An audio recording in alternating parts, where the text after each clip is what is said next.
চিন্ময় কৃষ্ণদাস ব্রহ্মচারীর মুক্তির দাবিতে চট্টগ্রাম নগরে মিছিলের সময় ৬ জনকে আটক করেছে পুলিশ। পুলিশ জানায় আটক ব্যক্তিরা আওয়ামী লীগ যুবলীগের নেতাকর্মী।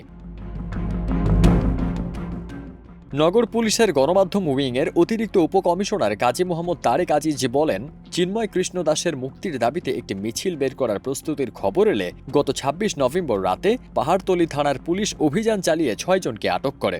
চট্টগ্রামের মিরসরাই উপজেলা থেকে এসে নগরের সরাইপাড়া এলাকায় অবস্থান করছিলেন তারা। পুলিশ জানায় আটক ব্যক্তিরা হলেন চট্টগ্রামের মিরসরাই উপজেলার বাসিন্দা ৪০ ঊর্ধ্ব মোহাম্মদ আবু হেনা, মোহাম্মদ ইয়াসিনুল্লাহ, মোহাম্মদ মামুনুর রশিদ, শহীদুদ্দিন খান ও ৩০ ঊর্ধ্ব আব্দুর রহিম এবং মোহাম্মদ আমিনুল ইসলাম। এরা বেশ কিছুদিন ধরে চট্টগ্রাম সিটি কর্পোরেশনের সরাইপাড়া ওয়ার্ডের সাবেক কাউন্সিলর মোহাম্মদ সাবের আহমেদের বাড়িতে অবস্থান করছিলেন।